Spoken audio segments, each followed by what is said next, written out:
we mentioned about the purpose of human life and how to achieve it. So in terms of what is the purpose of life, we said that everyone, they want two things in life. They want happiness and they want to be free from suffering.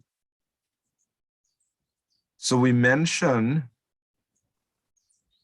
that there are two categories we analyze suffering in this world: birth, disease, old age, and death. And then the other one we didn't elaborate that much is miseries caused by our own body and mind, miseries caused by other living beings. Other living beings are like always a pain in the neck, not just like, you know, sandflies and mosquitoes, but other human beings and, you know. And then miseries caused by nature or natural disturbances. Too cold winter, or too hot summer, earthquake, drought, tornadoes. These are described as the threefold miseries. We spoke about Bhagavad Gita as the manual for human life. And, you know, just as you have you buy a television, you buy a PA system, anything, you have a manual. So if we need to know how to get perfection with the human form of life, we should consult the scriptures. I mentioned about Avaroha Panta, or the descending process of acquiring knowledge. Now people could do research. We could research this, we could analyze that. But human beings are subjected to 4 defects. Human beings have 4 defects. We have imperfect senses, 1. 2, we make mistakes. 3, we are in illusion. You don't really, you know, one time we think I'm a child, I'm a youth, I'm an adult. We don't really know exactly what we are. We tend to be deluded about things. And there's a cheating propensity in the human being also, even though he doesn't know, he professes to know. And but there is a supreme being, a perfect being, who can give perfect knowledge. And if we are trying to like, you know, just by our reasoning, by some hypothesis, make some guesses to if there is some supreme being, well, examine everything around you and you would see somebody created it. You're in your living room, is there television? So is there whatever you have, your watch, your clothing, your furniture, everything was made by someone. So what reason is there to not believe that this complex universe with all its amazing variety, what reason is there to assume that there was no intelligent creator behind it? You just look at a coconut tree and see how amazing it is that who is getting all those gallons of water up there? Who is doing the chemical combination? Who is doing putting the preservative? Who, you know, so we should understand that by any amount of reasoning there, you know, we will analyze There is a supreme creator, and he knows everything. So in Bhagavad Gita, he says, as the supreme, I know everything, past, present, and future, and I know all beings. So this is what we refer to as the descending process of knowledge, taking knowledge that has been transmitted, that is coming down from a perfect source, person who knows everything, who created everything, and who knows everything. So the descending process. Then we discussed the 5 basic truths. He says, that in the Bhagavad Gita, I'm going to tell you everything. So we said if one studies these 5 subjects that is presented in the Bhagavad Gita, you're going to learn about Ishvara, the Supreme Controller. He is presenting information about his existence and how he controls everything. So we hear from him about himself. Because he knows everything, we hear from him about ourselves. So he says about the souls in this world that all beings in this world, they are my eternal fragmental parts. But at the present time, they're struggling with the 6 senses, which includes the mind. So the souls at present is under the spell of Maya or illusion.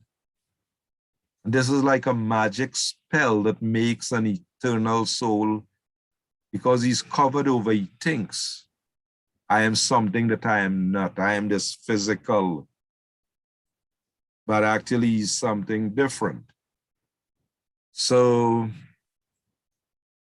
the soul being in touch with matter, with this prakriti or this material nature, we have a body made up of matter. This body is made up of matter.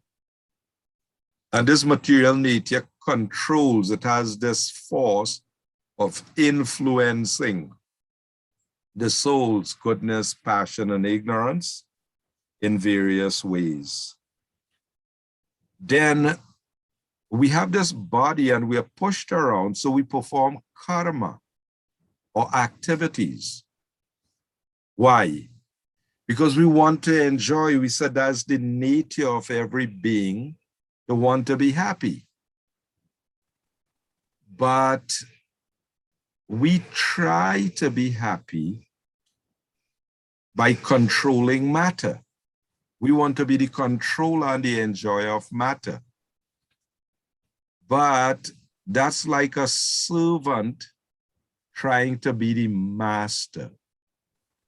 We are not the masters and controllers. So when we try to control and enjoy this world, every action produces a reaction. So people try to exploit this world in different modes: goodness, passion, ignorance. They try to exploit this nature in different ways.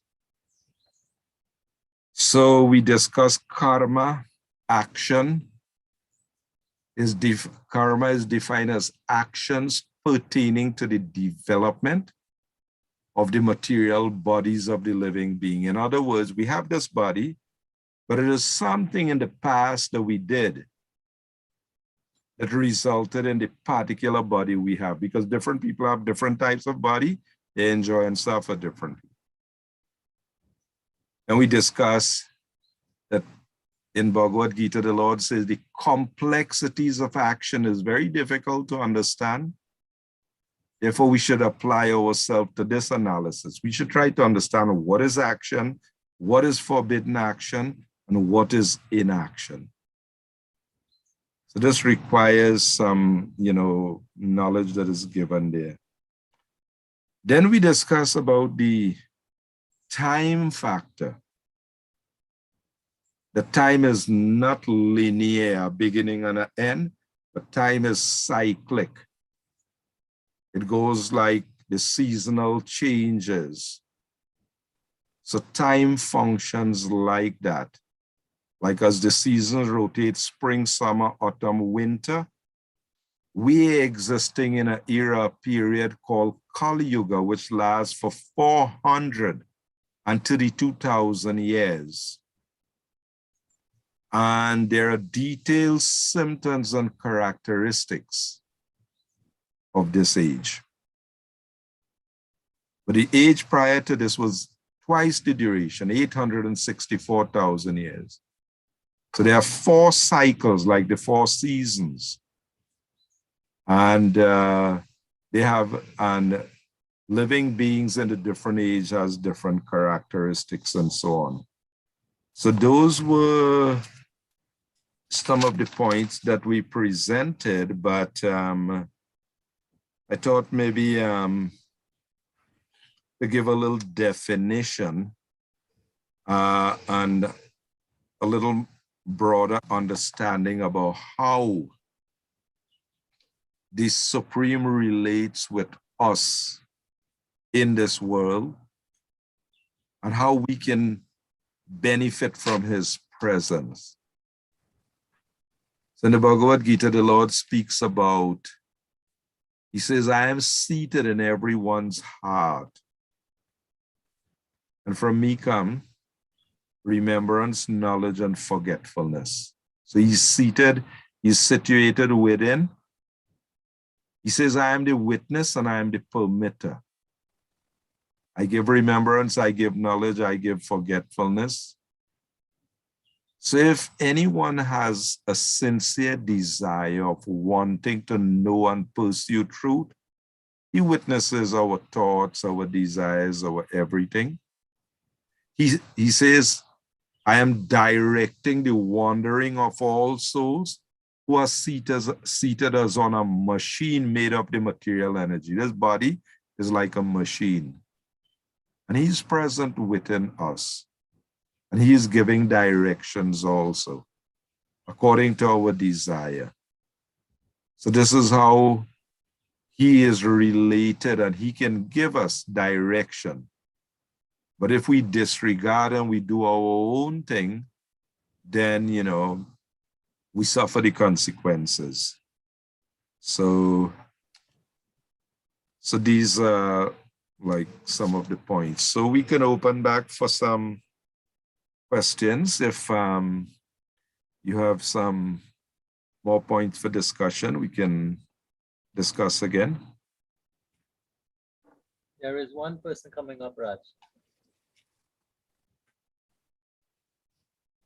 I do have my question, but you said a while ago that you would talk about misery, not of misery caused by oneself to oneself, misery caused by others to oneself. Could you then expand on that a bit? The different types of, misery and related to karma?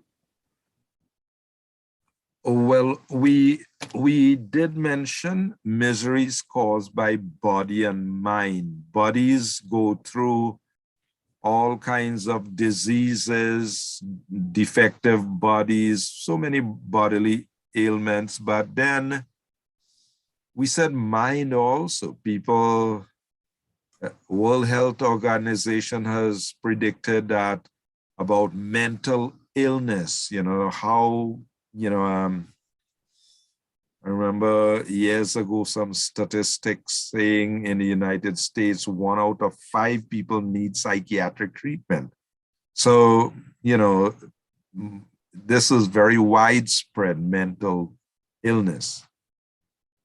But then misery is caused by other living beings. Other human beings are always a source of pain, always a source of distress.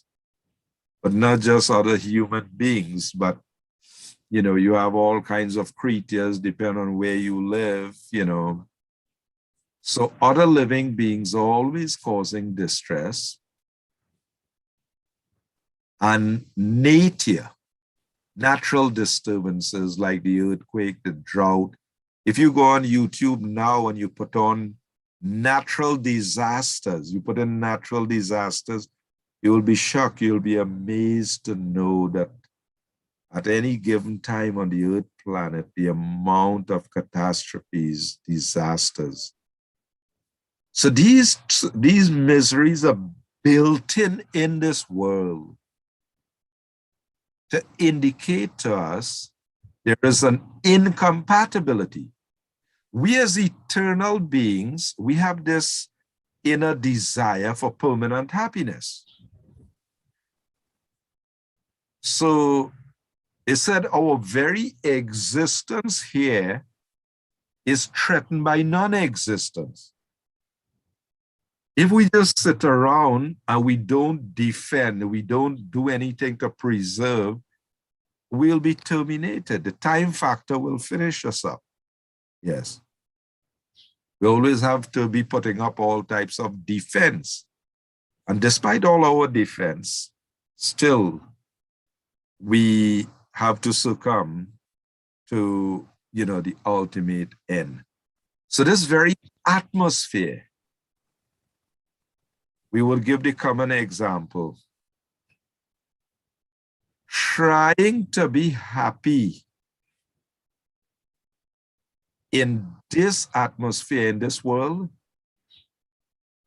is like trying to make a fish happy out of water. You're trying to make a fish happy out of water. You're giving the fish, nice food, nice clothing, give the fish the keys to a very expensive vehicle, turn on very nice movie. You cannot make a fish happy on dry land. The fish has to be returned to its natural habitat, the water.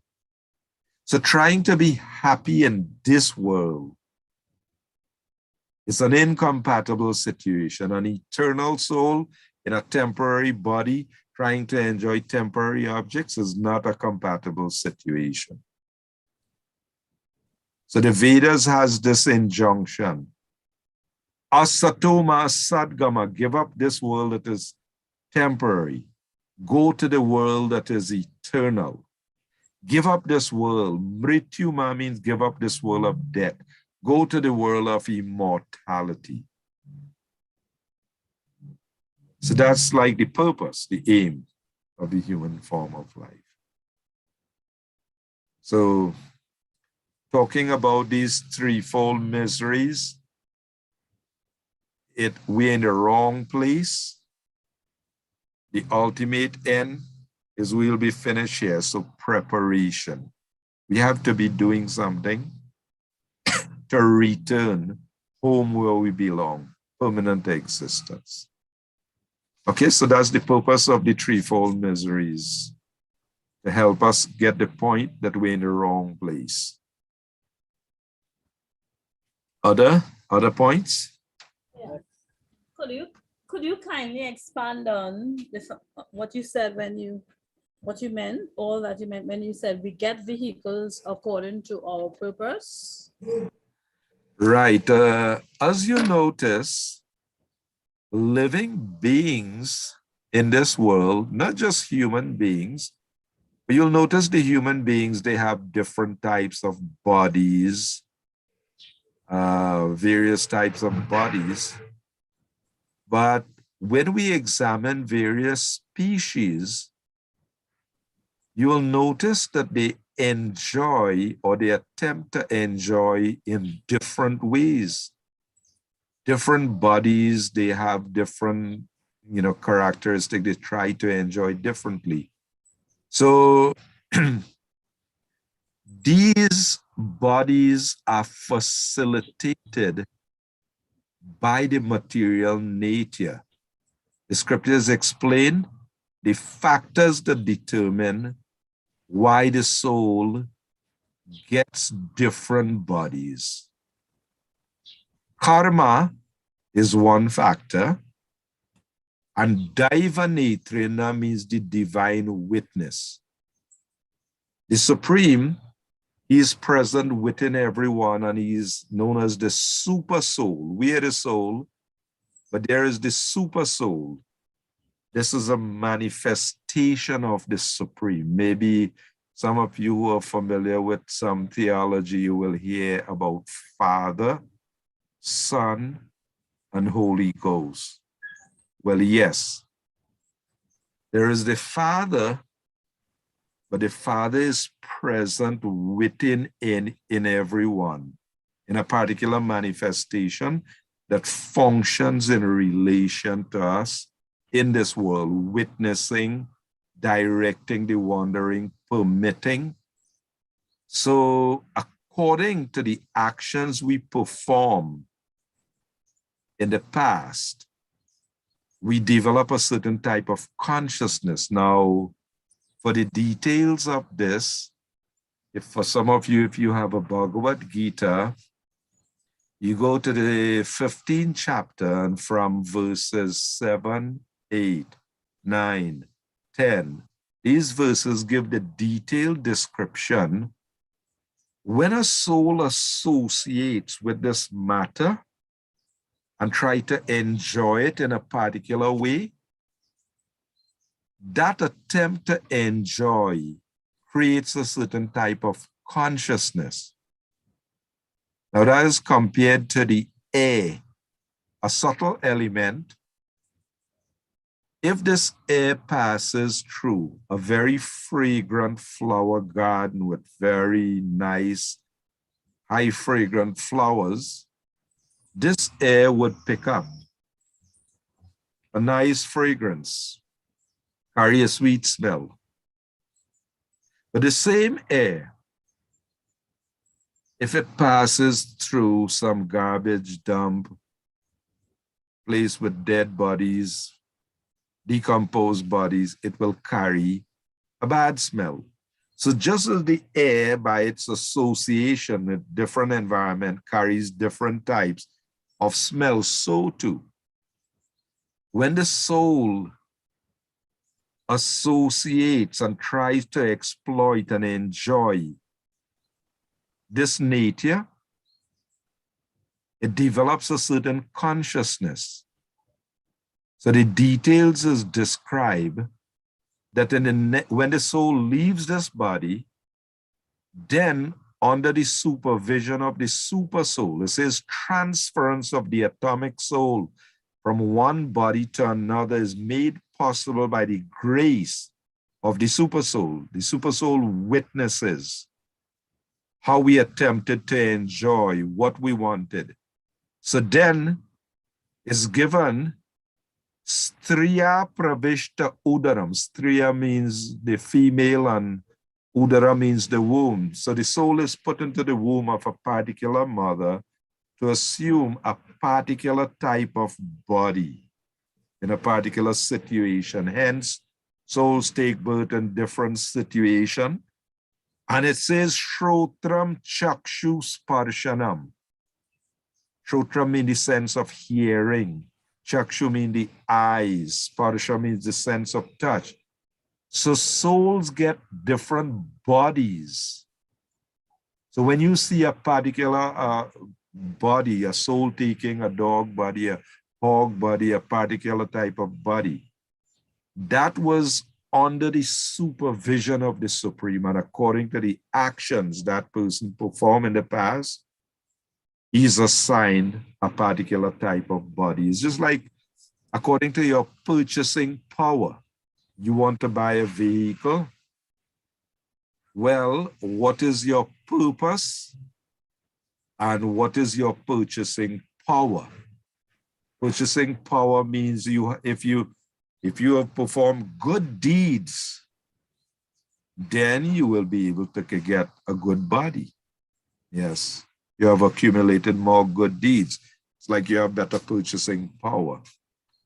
So it's like that. Souls are getting different types of facility in different bodies, and they're attempting to enjoy differently in different species. But the conclusion is, when we get a human form with developed intellect, the purpose is to get out of this cycle and go back where we belong, reinstate ourselves to that eternal atmosphere. Okay. Yes, sir. Thank you. Next question. I think he kind of wrapped this up because Yeah. it was basically about the preparation in his life. Okay. He incorporated everything there. He talked about the supreme and then the super soul. He also spoke about making intentional action, so that the karmic actions that you don't come back to this where you're able to move on eternally. So it was along that line that I was going to ask about So you're the satisfied. intention, your purpose, and as much as these questions, it kind of incorporated everything too. Okay. Okay, Raj, you've covered the questions that were available. Good. So Thank you very much. thank you all very much for your kind patience and attention. And hope you all have a wonderful time with our continuing association and discussions. Okay, thanks again. Hare See Krishna. you tomorrow. Hare Krishna. Hare Krishna.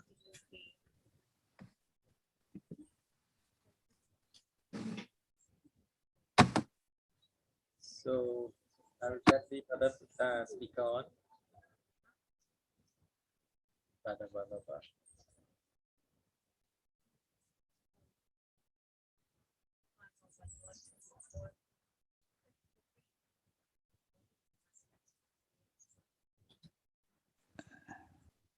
Okay, so Hare Krishna to everyone.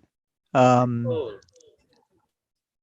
Hope you all are enjoying the activities today and the talks. And we already know from the previous discussions how we are in this material world, how we are suffering, how we are entangled in material activity, and how we need to try to get out. So in the material situation, we're all familiar with the different types of sufferings and the fact that there's birth, disease, old age, and death. So these four things are there for us. There was one story where it is said that these persons, they went to drink water at a particular river. And there was a person who was guarding that river and would not let them drink until they answered a question. So out of the persons who went there, one of them answered the questions. And so the question is, what is the most wonderful thing in this world? And the answer to that is the most wonderful thing is that every day we are seeing people dying. We are seeing people growing old and dying. But does it ever cross our mind that we are going to die? We live our lives in such a way that we try to escape the possibility of death or the existence of death. We don't consider death at all. So when it comes to a certain point, then what happens is we realize that we are going to die and we are wondering what we should do now. All the activity we previously performed, now it's not helping us. We can't do anything with it. So what do? Now, it doesn't mean that we do not have to perform activities for our maintenance, because these bodies and the association with these bodies need that particular maintenance. So you find that we have to perform some kind of activities. But then what we do is we start extending these activities to become more satisfied. We to get more and more in the material situation. We want the nicest car. We want the nicest house. We want to make sure we have good children, grandchildren. And what we're doing all the time is that each one of these things, they constitute a rope which is tying us to this material body and to this material consciousness. So all these things, we shoot these out, but it's tying us to the material situation, which means we become entangled. So that's our situation in the material world. We are entangled in material nature. Now it is said in Bhagavad Gita, never was there a time that I did not exist, nor you, nor any of these kings on the battlefield, nor in the future shall any of us cease to be. That means there's some permanence in our existence. Now we are living beings and we are living in these bodies, and we have consciousness all the way from our tiny little toe to the top of our head. There's consciousness there. But that consciousness belongs to the actual living person. And that living person is not the body, but the person who is observing the activities of the body. So when we look at a particular person, we see the body. But do we see the individual soul or the person who is there? We don't. If we look at a dead body, there is no person there. It's just a body. If the body is still warm, and in fact, it says that the nails grow even up to like 3 weeks after a body is dead. So just imagine that. But we consider there is no one there. So this is what we're actually looking at. We're not looking at the body, but we are looking at the pure spirit soul, who is called the Atma or the Jivatma. So basically, we want to know what is the Jivatma doing in this difficult situation, in this miserable situation, and how he can get out of it. So to get out of this situation, what happens is we perform what is called Bhakti Yoga. Bhakti Yoga means the science of devotional service, or the science of devotion to the Supreme Lord. So in our growing up, we try to please our parents. And when we please our parents, they become happy. And the bond between us and the parents becomes stronger. So that bond grows because we please them. And so this is the mood of devotional service. First of all, the living being has the ability, and this is the living being in the human form of life, because I noticed that horse walking back and forth in the back, and he doesn't care. He just walks back and forth. He eats, he lies down to sleep, he gets up the next day, or he does the same thing again. There is no thinking of what's my purpose in life. But as human beings, we have the ability to try to understand what is our purpose in life. So why are we here? What's the reason we are here? And what's the reason we are put in a suffering condition? So Rajarshi has explained all about the suffering condition, and he's even answered a few questions as to why we are in this suffering condition. The thing about the suffering condition is that God, Krishna, is our Father, and he never leaves us alone. He always watches over us. So it is said that in the heart of the living being, there is the individual soul, which is the Atma or the Jivatma, which is the person, and there is the super soul. which is the Supreme Personality of Godhead. He stays with us always. No matter where we go, even we take birth in different bodies for millions and millions of births, he stays with us all the time. So we have access to contact him. In fact, in Bhagavad Gita, he says, I am the super soul in the heart of everyone. And from me comes remembrance, knowledge, as well as forgetfulness. So we want forgetfulness. He says, okay, you take forgetfulness. But he's so merciful that even when he gives us forgetfulness, he makes sure that we do not stay in that forgetful state.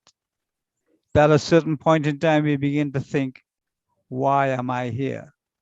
What am I doing here? So once we come to that point where we begin to question who we are, who God is, and if there's a relationship between us and the Supreme Person, at that point in time, we begin to look at our real life. As far as mental concoction is concerned, or mental understanding, we can look at everything in the material world, and we can see everything that's going on around us. But none of us gives us any information of the living being, of the person who is experiencing birth, youth, growing up, old age, and finally death. We look in the mirror and we see that person. But are we ever thinking that I am the little boy, I am now an adult, or I am an old man when I look in the mirror? Are we thinking that? No, we are not. We are actually thinking that I am here and I'm alive and I'm trying to enjoy in this material situation. This is what we are thinking. So what we have to do is we have to transform our thinking from the material engagement and the material engagement to spiritual engagement and spiritual liberation. In order to do that, we have to begin to practice Bhakti Yoga. And in chapter 12 of the Bhagavad Gita, Bhakti Yoga is explained. And Arjuna is speaking to Krishna on the battlefield. So Krishna is telling him, those who fix their minds on my personal form and are always engaged in worshiping me with great and transcendental faith are considered by me to be the most perfect. So first thing here is we have to fix our minds on the personal form of the Lord. So how do we know that the Lord has a personal form? How can we get this understanding? We might be thinking that God is some force that manipulates everything. But as far as our experience goes, we cannot find any situation whereby there is not an individual person who is making changes, who is controlling, who is manipulating. Every situation we find, there is a person. So in the material situation and in the spiritual situation where the Supreme Lord is giving us all of these things to enjoy and all of the suffering that comes with it,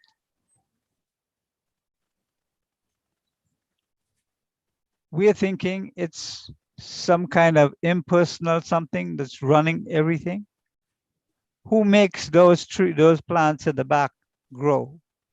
Who gives the coconut trees the fruit? Who gives everything its life? It can't be impersonal because from our experience, we know that there's nothing that is run on its own. There was a time when scientists were trying to make the perpetual motion machine, which would run on its own. It ran for some time, but it stops. So the perpetual motion machine is not something that's there. It's not something that works. The material universe is motivated and controlled.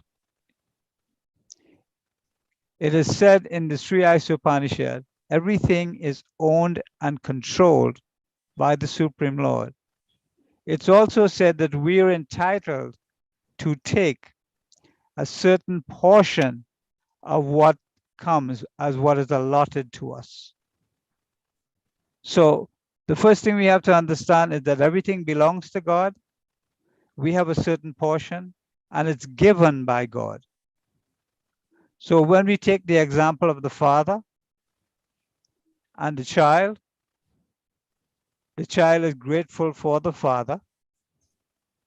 Now, in the material situation here where we are actually rebelling against the father.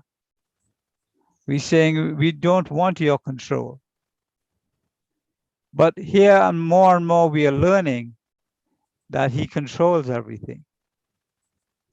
So how do we fix this situation? So if you have a good boss and you're nice to the boss, he gives you certain amenities. He makes things easy for you. There's that relationship between you and him that develops. In the same way, we are developing our relationship with God. But how do we do that? So the first thing is to fix your mind on the personal form of the Lord. And then once you do that, you engage in worshiping him with great and with transcendental faith. So first of all, we have to develop the faith. The faith comes first, and then we can begin. Now, because of our experience in the material situation, ruled by our mental conception of everything around us, there is no way we can understand the spirit soul, the living entity who resides within the heart of every living being. But if we take shelter of a devotee of the Supreme Lord, of someone who has that knowledge, we can actually begin to understand it. Then what happens is the window to the spiritual world opens up and we see a completely different reality. It's not the same as what we've been accustomed to.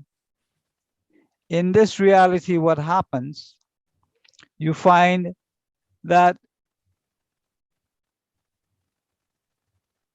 everything becomes peaceful. Now, the easiest way to remember the Lord is to study the scriptures. If we study our books, the Bhagavad Gita, the Srimad Bhagavatam, we will remember the Supreme Lord all the time. And by remembering the Lord, we are actually practicing Bhakti Yoga, or the science of devotional service. This is the means to extricate ourselves from materialism. So we do want to practice devotional service, and we want to learn more about how to practice devotional service. So the first thing, like I said, is to study the literatures. And when we study those literatures, we have a conception of who the Lord is. By understanding who the Lord is, we now have to try to develop a relationship with him. Because we know by that relationship, this great bond is created. And by this great bond, what happens? We are within the embrace of the Supreme Lord. We want to get into his embrace. We want to stay within his embrace.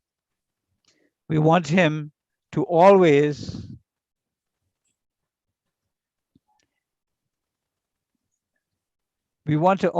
actually try to become close to him. And this is the process of Bhakti Yoga. So we fixed our minds on him. We engage in the practice of devotional service. Now, in the material world, we find that there is what we call goodness, passion, and ignorance. So people are in these modes, and everything is in these modes of material nature.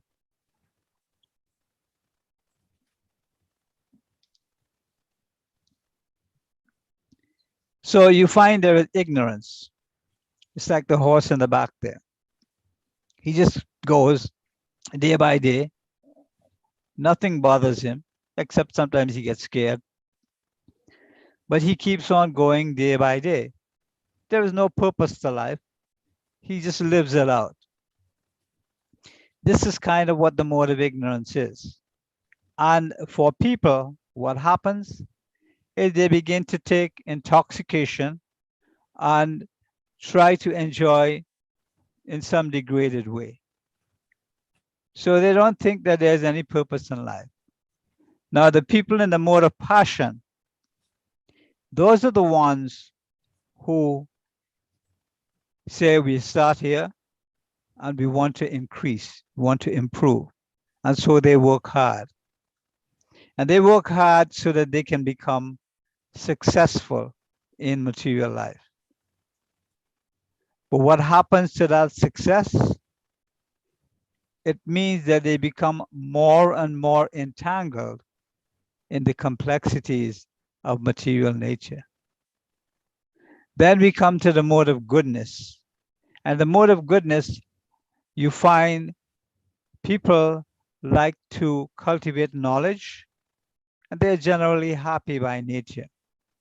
They're not so much concerned about getting ahead in life, but they're concerned about knowing about things and becoming happy. So the person who is working hard, you know he is not happy. He thinks he's working towards happiness, but the amount of work he puts into life, he can't be happy by all that work. So these are the modes: there's goodness, passion, and ignorance. When you come to the mode of goodness, what happens is you have the ability to want to know things as they are. From that point, we can actually begin to understand Bhakti Yoga or devotional service. So we have to come to the point of goodness. Now, as far as the Krishna consciousness movement is concerned, there are 4 regulative principles, which are: the first one is no meat eating, no intoxication is the second one, no illicit sex life, and no gambling. Now, these activities will actually bind one to the material world. But in addition to that, they're actually sinful activities.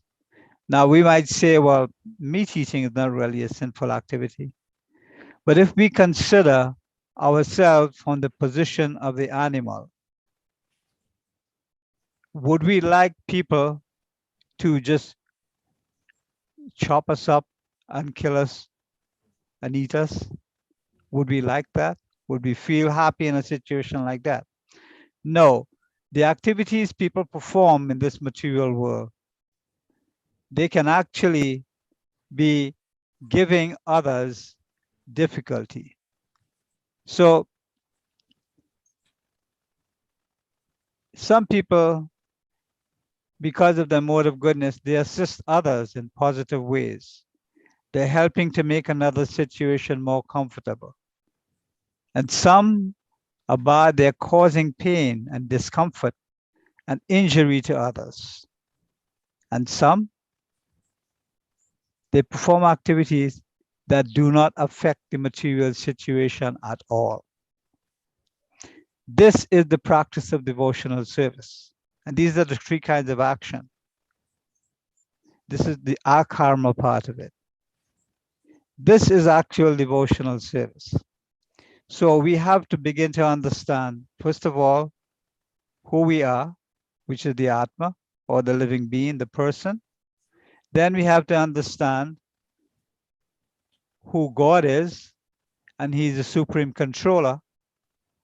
And then we have to develop our relationship with Him. So we practice this process by following these principles and by doing our duties in this material world for the service of the Supreme Lord. So how can we eat for the Lord? Well, the devotees, they gave lunch just a little while ago, and that lunch was called prasadam. It was offered to the Supreme Lord. And so even if we eat plants, we're still rubbing the plants of their life. If we eat animals, we are doing the same thing. But when we offer it to the Supreme Lord, what happens is He takes away the sinful activity from that. And so it does not give us that reaction that we get from performing sinful activity or even good activity.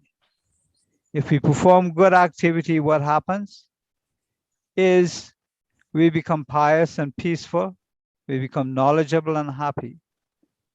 But if we perform sinful activity, we get reaction. So in the material world, you find that so many people are born in so many different situations. Some people are born with all amenities. They have servants. They don't have any kind of difficulty in life. Some people, they have to work for everything they get. And so by doing this, by being in that situation where one has to work for everything he gets, we can actually see that there's some kind of gradation. Now, who is doing that? If we are created by the Almighty God, is His vision a little sideways?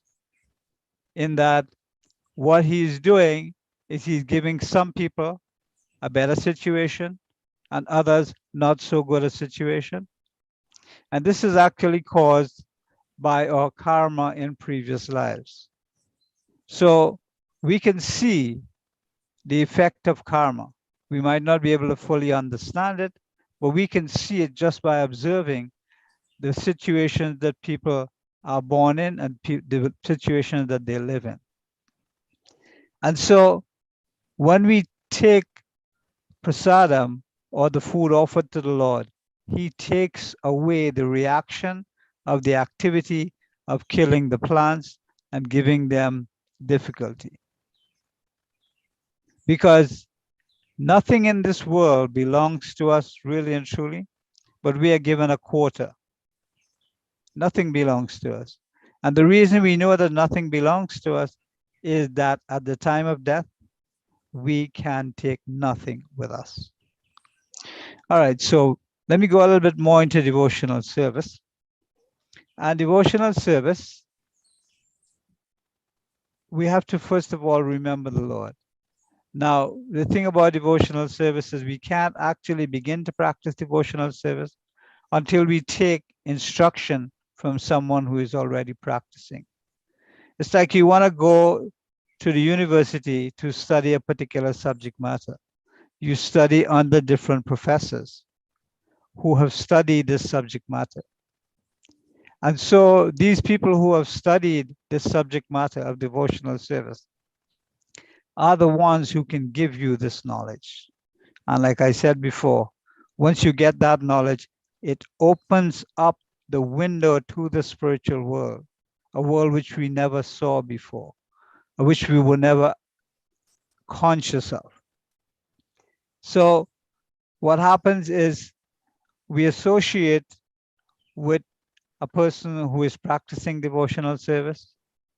We find out what's the activities that they do in devotional service, and we will find that it's the same kind of activities that we are doing on a normal basis. It falls into eating, sleeping, mating, and defense.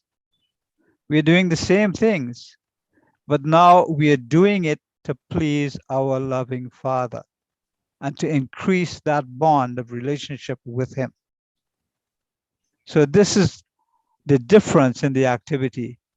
The things we are doing are the same because everyone has lunch, but not everyone has prasadam. And that's where the difference lies.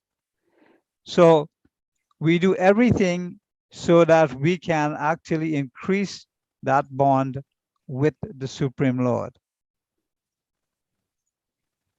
In that same chapter 12, Krishna is saying, my devotee who is not dependent on the ordinary course of activities, who is pure, who is expert, who is without cares and free from all pains, and not striving for some result, is very dear to me. So the only thing he wants to do is to serve the Lord, because at this point in time, he begins to understand that the Lord is the proprietor. He's the owner and the controller. Not only that, but he's so merciful that he stays with us through our difficulties. So if we are not dependent on the course of ordinary activities, then what happens? Do we still get to eat? Do we still have a nice house? According to our karma, all of these things will come. But if we worship the Supreme Lord, he will make sure and take care of our situation. So he goes on to say that one who neither rejoices nor grieves, who neither laments nor desires, who renounces both auspicious as well as inauspicious things, such a devotee is very dear to me. So we might think performing good activities or pious activities, helping people cross the street, taking care of our neighbors, things like that. These are good things, and we feel good in our heart when we do those things. But those are things that we also have to renounce in order to worship the Supreme Lord. We have to be equal to friends and enemies. We have to be equipoised in honor and dishonor, in heat and in cold, in happiness and distress, in fame and infamy. And we have to be free from contaminating association. So the contaminating association is what will make us believe that the material situation is a good one. That'll make us believe, hey, everything is all right here. We can enjoy as much as we want to. And it says, who's always silent and satisfied with anything, who doesn't care for any residence, who is fixed in knowledge, and who is engaged in devotional service, that person is dear to him. So first of all, devotional service is remembering the Supreme Lord, and then finding out how we can please him. We do those activities to please him, and what happens is we become peaceful, happy, and we stay in the embrace of the Supreme Lord. So basically, this is a simple way of explaining what Bhakti Yoga is, but this is what it is in truth and in fact. So maybe you might have some questions to explain some things. You can always, write them down and, ask them afterwards. But the thing is, the only real purpose of the human form of life, and I mentioned the human form of life, is devotional service. It is said in the Srimad Bhagavatam that life desires should never be directed towards sense gratification. One should desire only a healthy life or self-preservation. That's all that one wants, a healthy life and self-preservation. And then he engages in devotional service to the Lord. What happens is our presence in the material world begins to diminish. We're not part of the material world anymore. We're part of the spiritual world. That's the separate existence, something that the person sitting next to us in the bus or in the car, they can't actually visualize that. And that understanding is coming through the association of devotees. So it is said that from the highest planet in the material world down to the lowest planet, all are places of misery where repeated birth and death take place. But by a moment's association with a devotee or bhakti yogi, by a moment's association with him, one can get all perfection. So we all want to do things to the best of our abilities. We want to make things perfect. We want to make our lives perfect and happy. This is the way to do it, by surrendering to the Supreme Lord, by rendering service to the Supreme Lord. And then once we get the happiness of this, we want to share it with others. We want to make sure that others know about it. This practice of devotional service, it doesn't cost us anything except our attention and our devotion to the Lord. We can't measure it in terms of money. We can't measure it in terms of intellectual ability. It's only measured in terms of that special transcendental spiritual activity. And so we want to impress on everyone what this devotional service is and how we can actually begin to climb out of the Maya or the dense darkness of materialism. So this is the only way to do it. We have to understand who the Supreme Person is. We have to begin to practice devotional service to the Supreme Lord. Then we have to follow the regulated principles, which might sometimes be difficult, but by the mercy of the Lord, it becomes easy. And the reason it becomes easy is because of the benefits that we are getting. So when we can perceive the benefit of devotional service, of that peaceful life, of being situated in the embrace of the Lord, then we have the strength, determination to practice all the facets of devotional service or bhakti yoga. So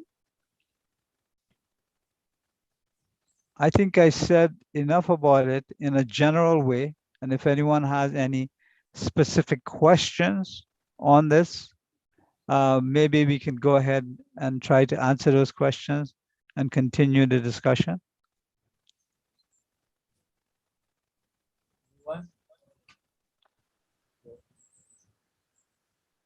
We have one person coming up to the mic. No, she said no, she does not have a Oh, oh, she's got enough. Nothing with the mic. Anyone? Asha Paul, question. She might have some. you have a question? So does anyone have any objections to what I said? You have a hand up. Okay.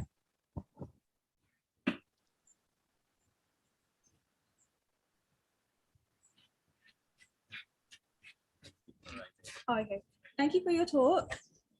So I can't help but wonder whether this acceptance of the status quo and inequality is not something that could just reinforce inequality right now, like this belief. And so I'm wondering what you have to say about that.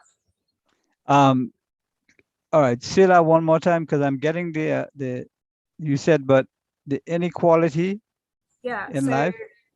I think you were talking about the way that different people are born into different situations, different bodies, and so on. And so I can't help but wonder whether accepting that in that way is not a way to like also just accept the status quo and not necessarily to make things better and to help eliminate suffering for people who are living right now. Is this not a good question? Okay. So basically what you're asking is that if we accept that there's a difference in the living conditions of different people, we will not want to try to help them because we'll think that this is natural. Is that what it is? Yes, to an extent, but also just as a result of karma as well. So yeah, we accept that it's kind of because of their past life and what was determined by the super soul as well. That's my question. Yes. All right. For some reason I didn't hear it as clearly but let me go ahead and so basically people are born in different situations and that's because of their karma. Now, everyone in the material situation, if you ask him, how are you doing? He says, I'm fine, I'm good. So everyone accepts the position he is in. All right. Now, people, they try to assist others by helping them out. So there are two ways you can help out. One is you can give a handout. So for the people who don't have food, you could give them food. You can give them clothes, shelter. All right. And the other way you can do it is to give a hand up, whereby you can actually bring them to a position whereby they learn to understand who they are, who God is, what their purpose of life is, and then they can take shelter of the Supreme Lord. Now, when they take shelter of the Supreme Lord, just remember, the Lord stays with us at all times. He never leaves us. So he never leaves the rich person or the poor person, the invalid or the healthy. He's there with all of them. He's staying with everyone in all circumstances. But if we take shelter of him, then we come to the highest position. He becomes pleased with us. I think I lost them.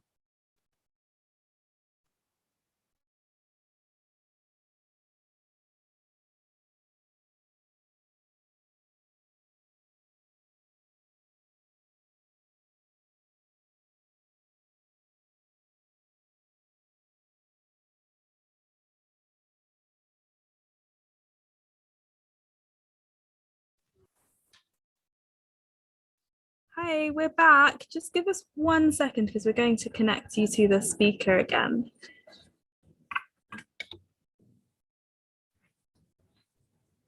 Okay, can you speak? Balabalaba Prabhu. You are muted. Yeah, I can hear you now. Yeah. That is temporary and break about 2 minutes. All right. So basically, we can give them a hand up. And a hand up, while we are giving them nice food, it could be prasadam. Okay. While we are giving them advice and help, we could be giving them the mercy of the Lord by giving them these transcendental books. Like I think each of you probably got one of these books. So in order for us to assist in the proper way, we have to be able to give devotional service.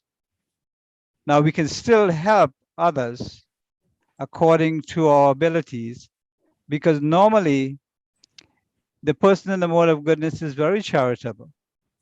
You know, he helps everyone out. So he wants to make sure that everyone's happy. But the person in the mode of transcendence who practices devotional service wants to make sure that everyone comes to the right understanding and gets to the position where he can live in the service of the Lord. So does that kind of answer the question?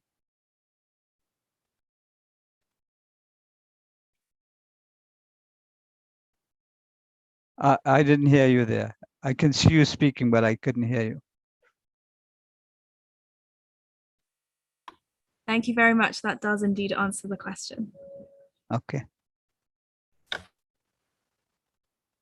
All right. So any of you have, well, I'm supposing that you have all books, right?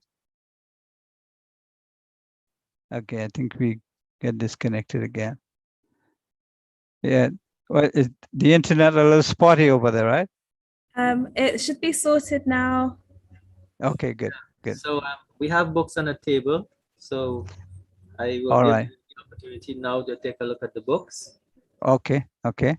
So, And if you want, there's a website called vetabase.com. It's let's see here. Let me see if I can share my screen. Just a minute here. Screen one. Share. All right. So can you see the screen that says chapter 15, the yoga of the supreme person? what's that? Not really. No, we are working off my computer because Okay. Okay. Okay. That's okay then. Don't worry about it. let me see if I could get the TV back up. Yeah. Yep. Okay. They're coming up. You gave a website. Can you repeat it, please? Your big screen now. Okay. So you can see the screen here where it Yes. says Bhaktivedanta Vetabase. All right.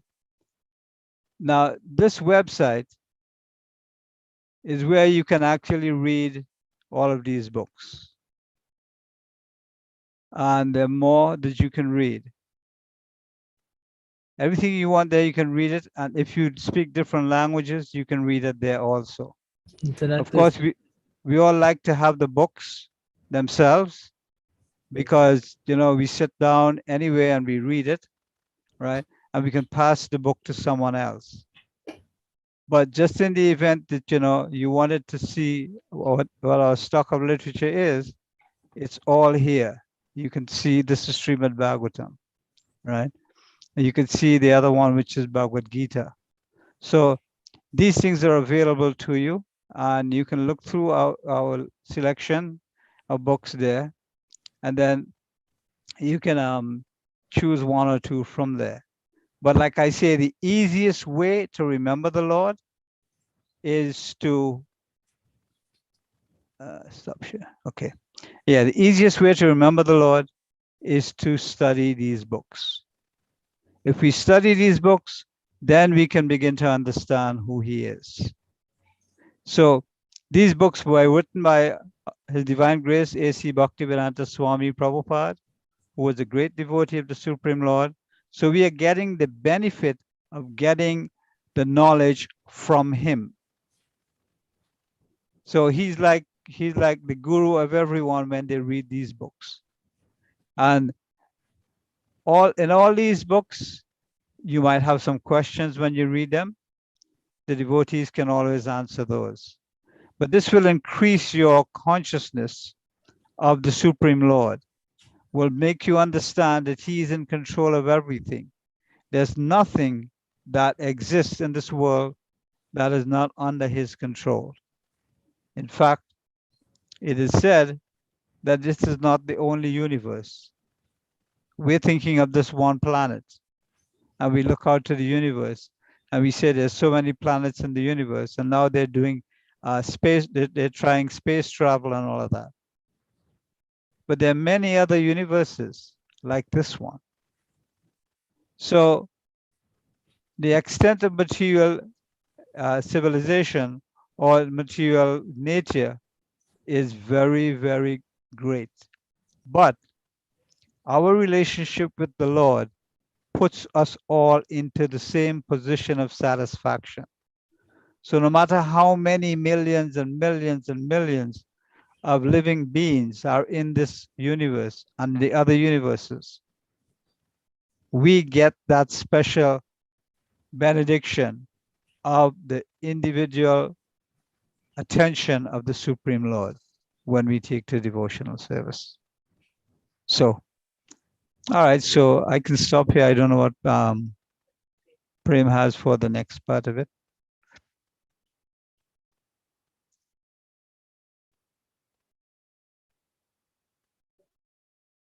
Hmm?